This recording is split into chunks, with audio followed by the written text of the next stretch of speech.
Thank you so much for the warm introduction, everyone, and Ray. Glad to be here in space. And I really want to just dive in and share about a just transition and hopefully be able to get to some conversation and questions and explore the ways that we could work together to do this and build this out. So, with that, what is a just transition? Just transition describes both where we're going and how we're going to get there. It's a principle, a process, and a practice. Now, the principle of a just transition is that a healthy economy and a clean environment can and should exist. And so we don't have to be dependent and reliant on profit over people, systems that put health, under wealth. And so that's the principle of a just transition. The process is that the vision should be a fair one that doesn't cost workers or community residents their health, environment, jobs, or economic assets. And so we aren't continuing the status quo around an extractive economy. We're moving to something where people have sustainable, healthy, and livable lives. Now, the practice of a just transition means that the people who are most affected by pollution and harms, that's the frontline workers and frontline communities, should be in charge of leading policy and other solutions. And so the way we're going to get there is not by having the same people at the table. We need new people at the table. We need to redesign the tables.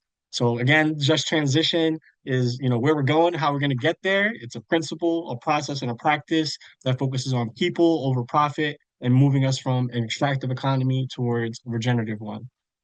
This framework and principle that I'm describing was originally created and sort of formed in 1997 by a group called the Just Transition Alliance, which was a bunch of labor unions and environmental justice groups who are working with and for low income and communities of color who were dealing with sort of local issues that were representative of larger systemic problems. And they wanted to articulate a framework of how we can move to get there. And so they developed the Just Transition Framework, and the version that I'm about to show and continue to talk through is the one that's been modified by the Climate Justice Alliance. So the Climate Justice Alliance is a national nonprofit alliance of EJ groups like ACE all around the country.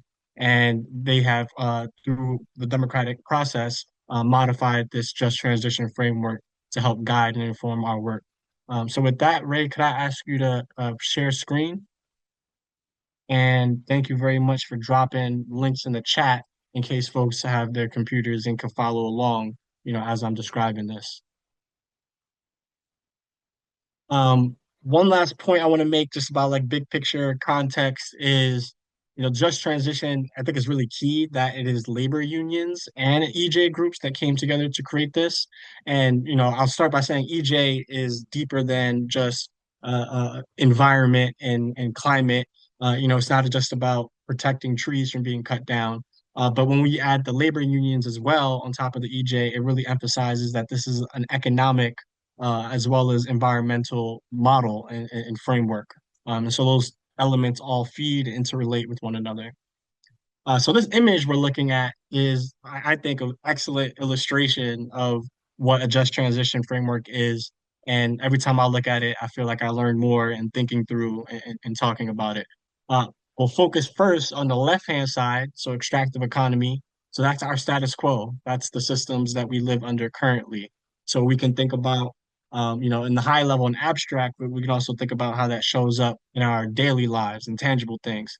I always like to share some quick stats and information about Roxbury, the neighborhood I now call home, that really illustrates what the status quo means for frontline communities.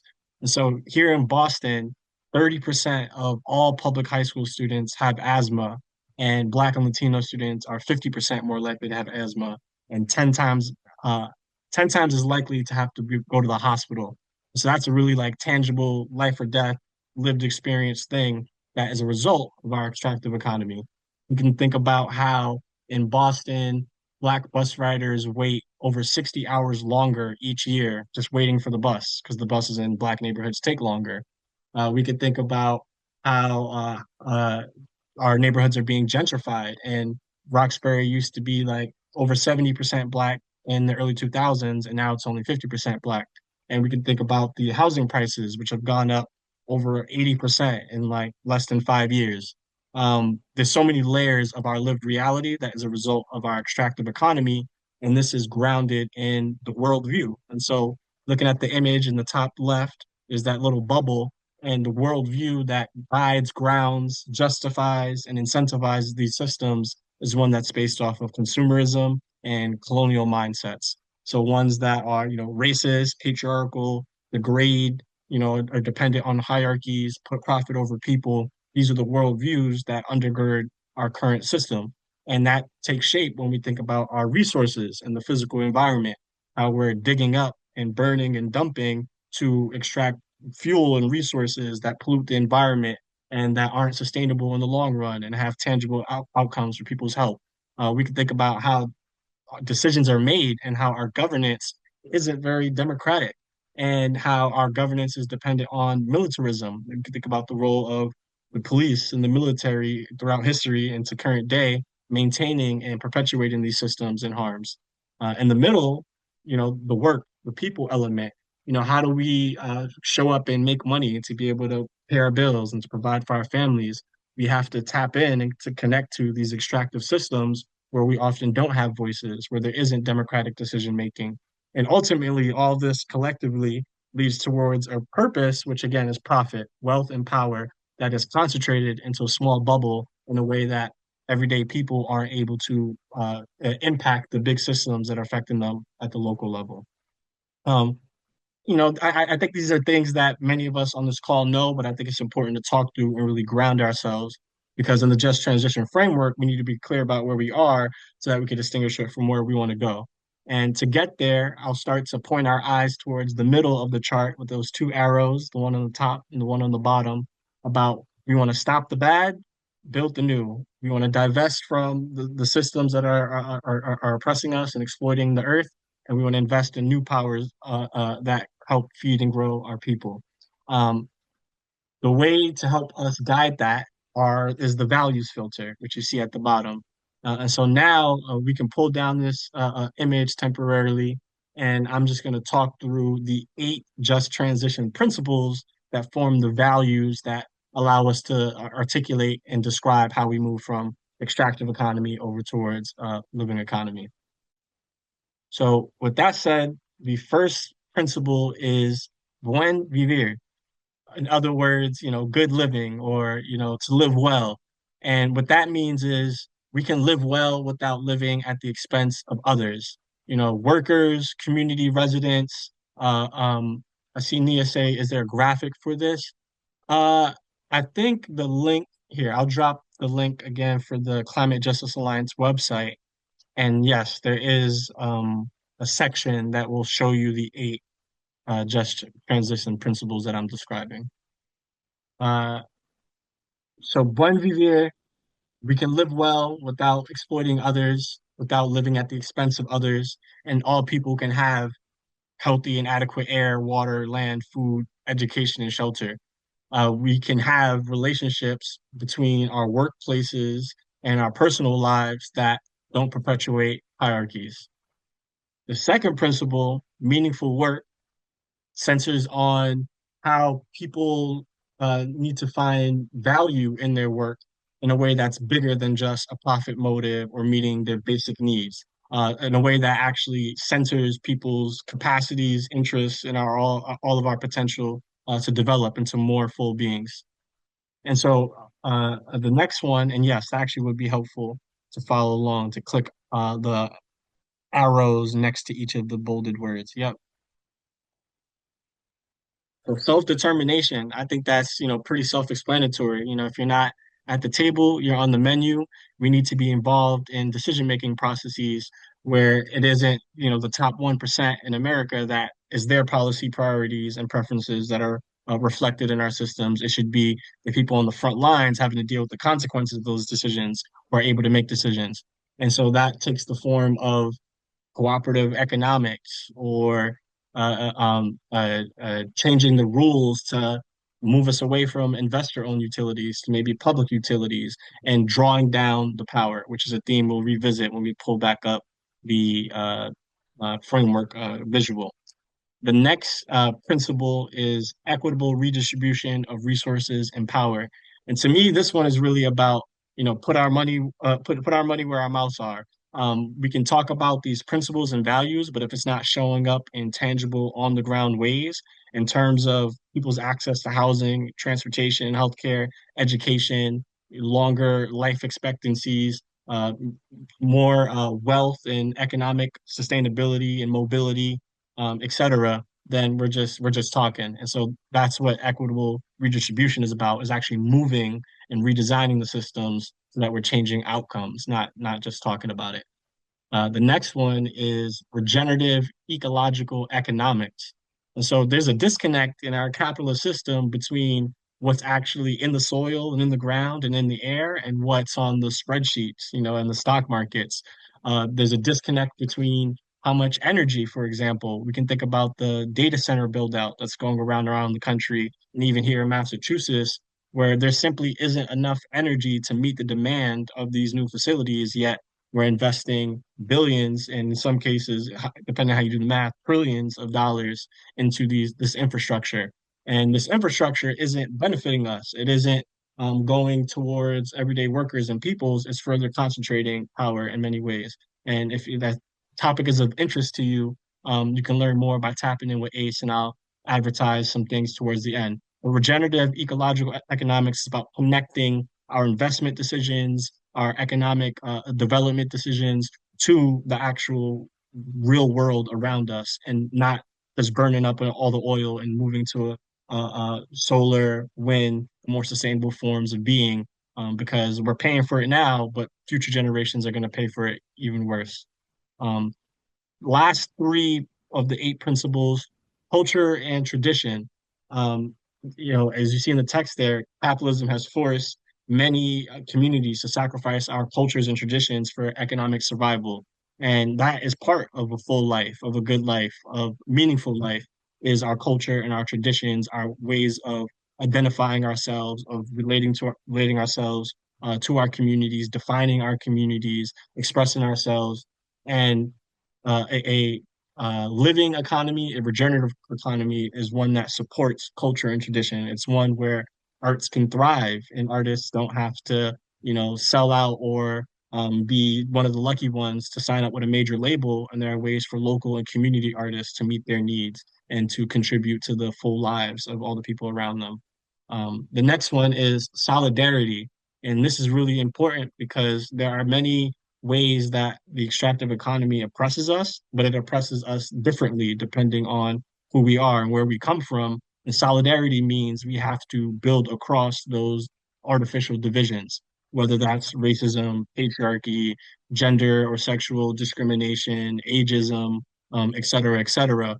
We have to ground and make sure that we're putting those most harmed at the front of conversations. And I'll also add, again, it's important that this is both an economic and environmental justice framework. So thinking about workers and across and class and how we build between labor movement and other elements of organization. And then last but not least, build what we need now. We can't talk about the future as if it's something that's far off. It's something that we're going through now. We are the children of tomorrow, and we have solutions that we are already working on. And I think Ujima, ACE, and other orgs and other folks in this room are great examples of ways that we're building systems, institutions, new ways of relating that can move us away from an extractive economy. So those were the eight principles. If we could pull back up the image, I like to talk through like the transition and how we get over to the living economy grounded in those eight principles. And I'm going to take a moment to sip water. And if anybody would like to jump in with a question or a thought, please feel free to do so. Otherwise, I'll continue. All right, so grounding ourselves back in the middle of this image, the two arrows, stop the bad, build the new. I wanted to take this opportunity to talk about examples of Ace's work and how it might fit into this image. And you can think about your work and how it fits into this image. Stop the bad. One thing that we want to stop is air pollution. So I mentioned 30% of high school students in Boston have asthma. Black and Latino students going to the hospital 10 times as much. ACE, alternatives for community and environment. That so ACE is the quick shorthand. But that's what we're building, alternatives for the community and environment. And I'm proud of that name and to work with this organization. But in terms of stopping the bad, uh, we want to stop air pollution and bad air quality, which is quite literally killing people's in our neighborhood, reducing our IQ levels, making us miss school and work. And so ACE is part of a coalition that for over 7 years has been helping to lead on air quality legislation at the state level in Massachusetts. And the link that Nia just dropped in the chat will take you to our website where if you look at our policy agenda, you can find links to this bills and other issues that we're working on, including around data centers. We want to pass this legislation so that the state can develop a regulatory framework for addressing bad air quality, both indoor and outdoor. At ACE, we have a pro bono legal network, and we get lots of people reporting mold in different cases of bad indoor air quality. And there like are no rules and regulations to hold anybody accountable to do anything about it. Even in cases where you can visibly see the mold, there's hard standards to get either the city or the developer to actually invest the funds in remediating it, let alone taking care of people while they're having to live through it. And so this legislation would create a task force to develop recommendations for our Department of Public Health and our Department of Environmental Protection on what an air quality framework should look like. And this is actually very important at a time when President Trump and the federal administration is eliminating all the protections we have through the EPA and the Environmental Protection Agency and the Clean Water Act and the Clean Air Act. There's something called the endangerment finding, which basically says greenhouse gases are bad for people in the environment. And they quite literally reverse that finding, which is against all consensus science. So that stopped the bad. How we want to build the new is the legislation that I'm talking about. And if we can get the image back up, that's okay. You'll see the arrow transitioning down, change the rules. And that's one of the ways we move through the transition. Um, Thinking along the bottom, starve and stop. One example of ACE's work is trying to hold our utilities accountable. So in Massachusetts, we have investor-owned utilities, the major ones, Eversource, National Grid, Unitil, essentially private companies that control our grid and that we have monopolized power for us that control our utility bills. Um, Prices have been going up, power outages have been increasing, it's getting hotter, and uh, the utilities are continuing to invest in gas infrastructure and unsustainable infrastructure and over investing in building out because that's how they make money to charge us money. And then scapegoating the renewable energy programs as the reason for cost increases. One thing that we're trying to divest from is their ability to spend our ratepayer money on lobbying. So currently, they could take the money we pay to keep our lights on to hire a lobbyist to then go to our government officials and convince them that they need to build this new big gas pipeline that we'll all pay for and then live with the public health consequences. When instead, we could be investing in our own power through things like community solar and distributed energy resources and various energy democracy frameworks that allow us to quite literally capture and control our own power and to use it and to share it in a way where there aren't these leakages or fundamental extraction points where things are being concentrated in a way where you're not serving a purpose of people and caring and sacredness and then are instead focused on a consumer profit mindset. Yeah, so those are two quick couple of examples of some of ACE's work and how we're trying to support a just transition framework from the left to the right. And that brings us finally to the right of the image. But before that, I think it's helpful to highlight, and this is also found on the same page if you click on false solutions. Um, we got to say what just transition is not. We have our values to guide us, but it's also helpful to have, I guess, these values to help tell us where we will go wrong, not just when we're doing right. And so one thing that often comes up is we get these false solutions that suggest that further entrench the extraction and concentration of wealth and power. And so we'll get offered market-based solutions that are don't recognize the realities of actual carbon emissions. So you might get like a carbon trading mechanism where a polluting facility is allowed to do the exact same level of pollution so long as they can find someone else to buy and sort of keep down their pollution, which you might say, okay, at a big picture level, aren't we reducing pollution? But what about the frontline communities, the Black and brown low income communities that have to live by that same facility and deal with the same level of pollution that is quite literally killing them? So just transition framework wouldn't promote that as a solution simply because it's economically or politically viable. It would oppose that solution because it doesn't center people in the full picture of what a living economy looks like, not just one element. Um, the next one are rejecting solutions that continue to poison, displace, and imprison communities. So one thing that happens a lot in the housing and transportation space are, focus on building as much as possible and cutting down red tape and regulations. And there's always some real element to, government bureaucracy being an obstacle. But in reality, a lot of times those efforts to reduce regulation, to speed up, to focus on just building and what makes it easy for developers overlooks that will displace people in the process and will contribute to gentrification. A lot of the new housing that's going up around Boston is not for people that can, not for the people who are already there or in the neighborhoods. They can't afford, we can't afford to live here in a $3,000 a month, single bedroom apartment. There's even places in Boston where unoccupancy is like 50%. So like it's like a ghost town. Like people don't live there, but the prices don't come down because the developers can afford that. And so we can't focus on false solutions, even if they're addressing one element, whether it's economic or environmental, that don't take a holistic picture into account. And then finally, false solutions. We reject false solutions that reduce the climate crisis to a crisis of carbon. So we're not just talking about greenhouse gases, we're also talking about the economic justice elements as well. It's not just about, things out there external to us, it's also about us as people. And yeah, so those are the false solutions. And that takes us to lastly, just looking again at the image of a living economy. And I know that folks on this call are working to build it, and we have those ideas, and we'll imagine together what that will look like. And looking forward to some of the future Ujima sessions this month. We'll be diving into some of that.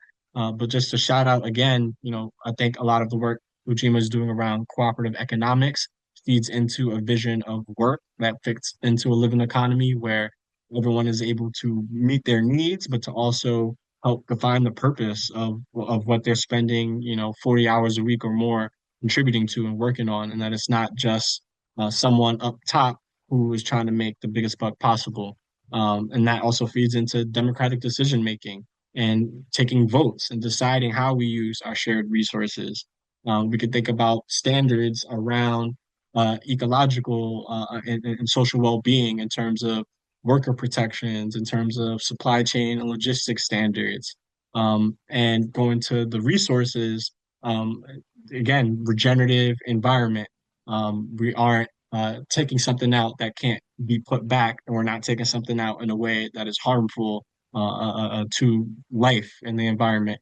And finally, this will build it together to a worldview which opposes our current worldview, one that is based on caring and sacredness and people and Mother Earth. Um, yeah, so I think I'll wrap up and end there. That's sort of the picture and framework of a just transition. We're moving away from an extractive economy towards a living economy. We got some good principles, ways to get there, um, false solutions to avoid, and a lot of this work is already in motion. Let's keep the momentum built together. Thank you for having me. Yeah, thank you so much, Tristan. I really appreciated this. I learned a bit more and I really am grateful for that. I'm curious around how do you discern what is good environmentally and for people when it comes to some ideas around just transition. I feel like I've heard people talk about like community controlled gas before or like solar, wind, or just different forms. So I'm wondering how do environmental justice advocates or folks discern what tools or aspects are things that we can reinvest in, and others that might be more money grabs by corporations or trying to have a monopoly on something. Yeah, that's a great question, and it's the hard work of investigation in terms of first and foremost anybody who's affected and harmed by the current system, having them and ask them and whether it might be us what the problem is, and that will help define the solution. And if we know the problem is, bad air quality and expensive bills, and we can investigate into how a community-owned gas infrastructure might work. I think we might see it perpetuates those health harms, even if it could theoretically address some of the utility bill harms. So it goes back to the holistic picture around, just transition framework was created by both labor unions and EJ groups. How can we keep those elements all top of mind at the same time? And then lastly, I'll say like you gotta lead with science and research and includes science and research that might not meet academic standards, but it can be science and research that comes from community in terms of lived experience and stories, etc. Thank you so much. And I'm seeing a hand from Smooches. Well, everybody has their hand up. This was deep information, and I'm glad I'm not crazy because I be telling you cover. I said this young man has it down pat because this is exactly everything I do. I'm an activist and I advocate with everything, with the air. Matter of fact, I'm having tomorrow a workshop here. It's actually to educating people about the health and wellness.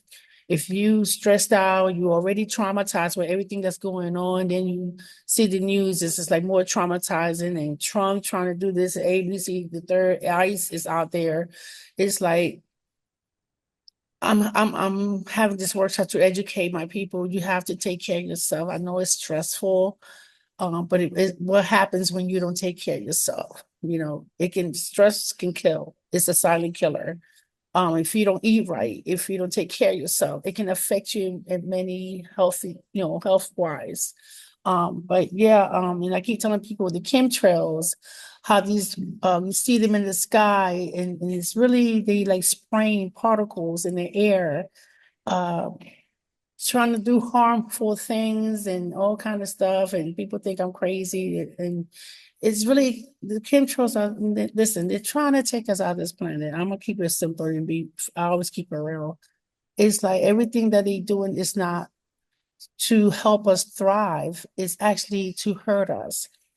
Here in Philadelphia, we were just talking about solar. How can we help the residents and businesses be saving dollars in their pockets? And it's like we deal with Pico here in Philadelphia, and it's like they don't want to work with us along with the state.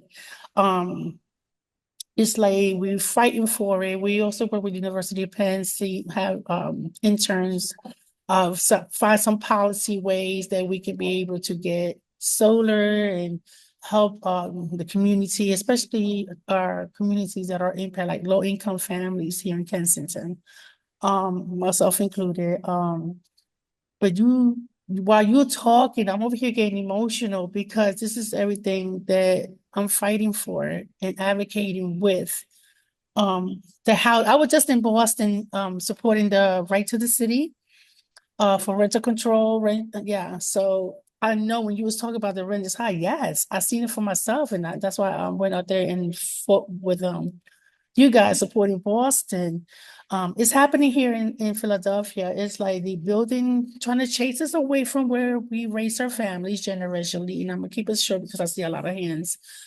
It's like they're trying to separate us, building these houses that are not affordable, especially for us.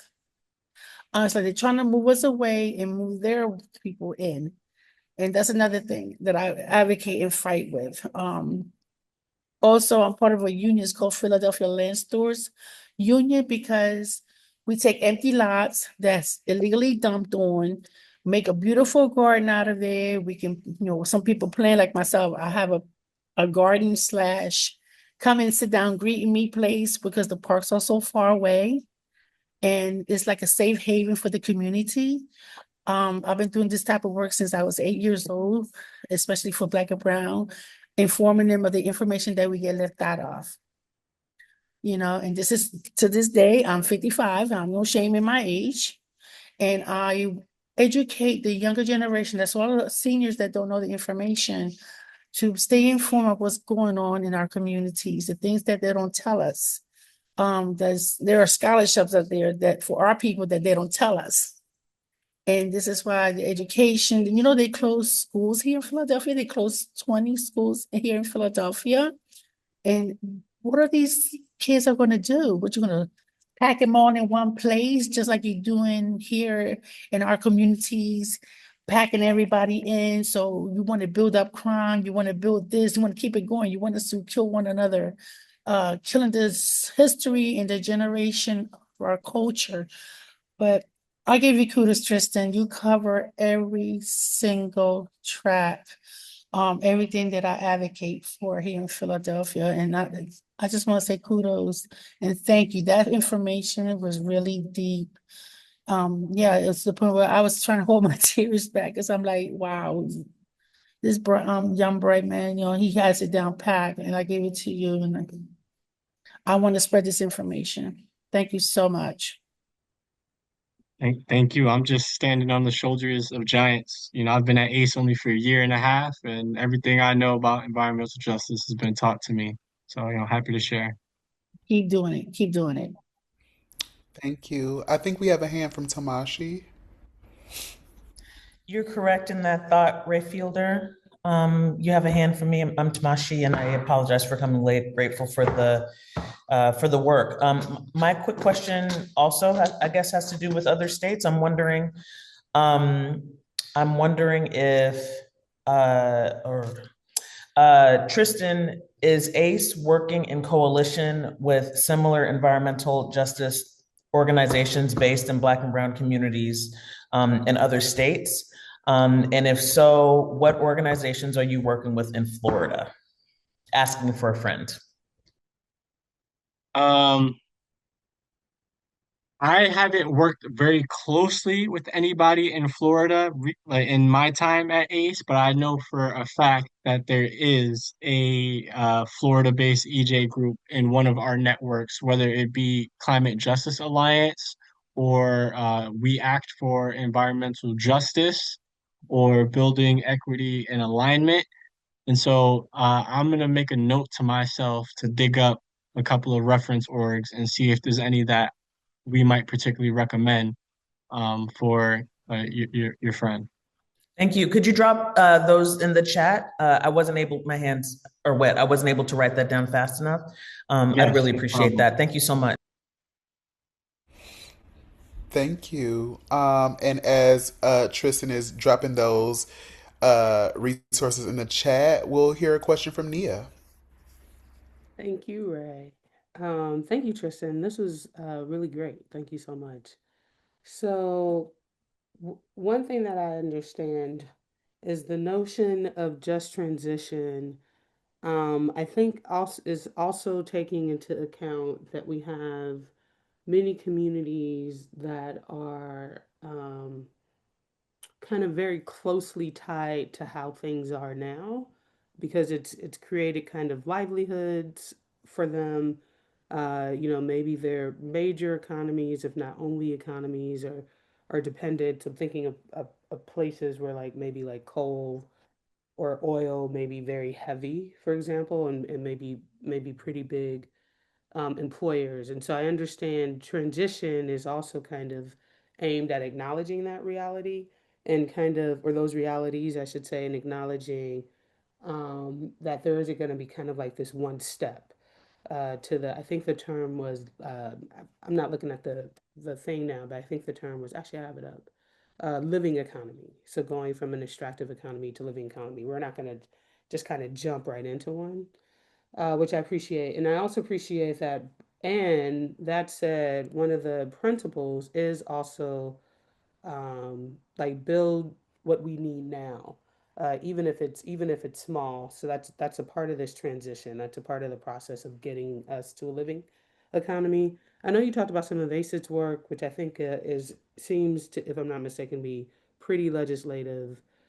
And I'm curious, what would you say to communities such as the ones that I've named in terms of what they could kind of build now to start to think about transitioning as opposed to kind of fighting to hold on to a way of life that they know already. So, are there, uh, you did talk about Ujima, and definitely that's one of them, but I guess kind of also thinking more about kind of like energy and stuff like that. Are there experiments that you're aware of that you would say um, certain communities are trying that other communities may want to also kind of explore trying? Yes, and I'll highlight.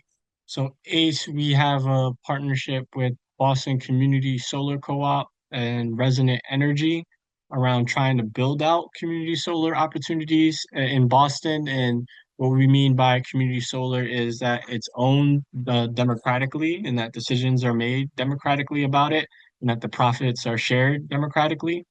And Boston Community Solar Co-op on their own has been able to start to build out at least one solar array, and we're trying to find values, mission aligned hosts who would like to share in the benefits of solar energy. And so the idea is we come in and at no upfront cost help install solar panels that would lower your energy bills because you're getting it from the sun, and the difference in what you're paying now versus what you're paying in the future, that is a source of revenue that can be used to benefit community. And so if you're in a residential building, you can use it to lower people's bills. If you're in a mixed use space, maybe you contribute to, a culturally relevant business being able to site or remain there.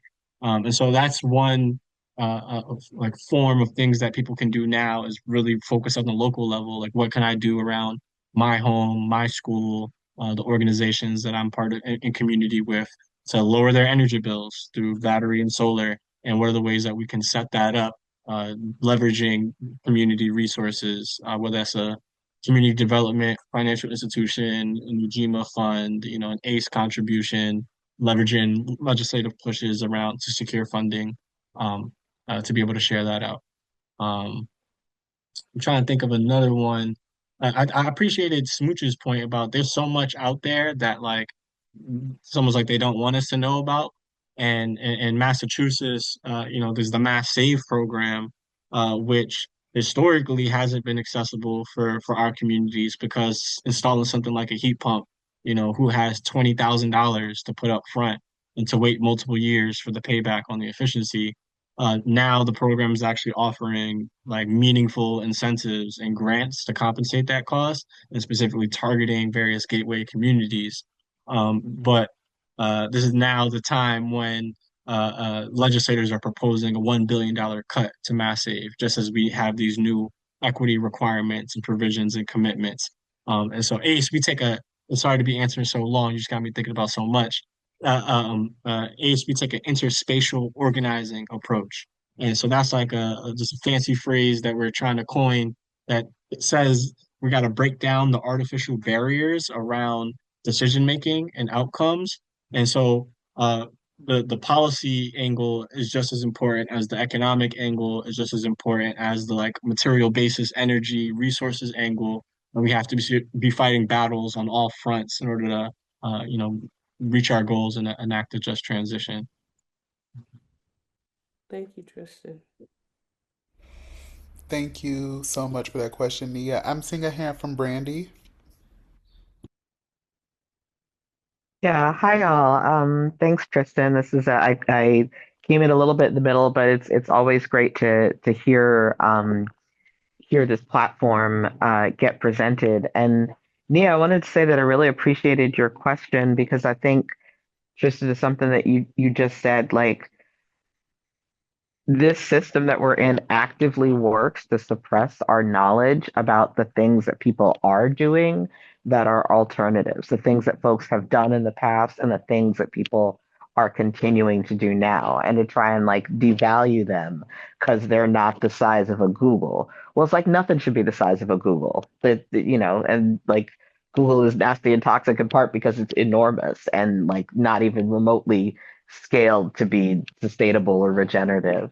And it's like there are all these different ways that people in our places and people in our like cultures and lineages have been building out these things. I don't remember whether it was last week or the week before. I think it was in April that y'all had Jessica Gordon Nemhart come in and speak about the history of Black cooperatives and like her book Collective Courage. If if y'all haven't had a chance to read it, is an amazing history of all the ways that Black people have been engaging in a variety of cooperative economic institutions for generations. But like nobody comes and says, "Ooh, Black people are the experts on cooperation because they've been doing this for survival, not just for play, for like hundreds of years." And those stories get suppressed. Or those stories get like denigrated because it's like, oh, that didn't last forever. Most businesses, most things don't last forever, but we don't judge them as terrible because of that. So it's like there's all these narratives that get set up to tell us like to ignore the things that are happening and the things that we're good at doing um it because they don't match some nonsense framework that the dominant system wants to give. And I think the other thing that was coming to my mind is just wanting to. I've been reflecting on this from other conversations that I've been having this week. There are a lot of ways that I was in a conversation earlier this week, and somebody was like, "Oh, I don't know. Are the Hermes principles, are the environmental justice principles, are they still useful? We've had them around for 30 years, and nothing's changed, and maybe we need something new." And it was like this way of trying to say that because this whole system hasn't changed, that the environmental justice principles or the just transition framework is the thing that's the problem as opposed to this dominant system trying to destroy all of these things all the time, maybe being the thing that's the problem. And it feels really encouraging me because I've seen this graph before over many, many years. And it's always good to go back to that fundamental stuff and be reminded of like the beautiful lineages of like thought and practice that we're part of. To like go back and read those things or re-look at this regenerative chart every once in a while or reread the Combahee River Collective statement because like all of that stuff is the seeds of what we and our communities have been doing for a really long time, um, and is why a lot of us are even here right now to have conversations.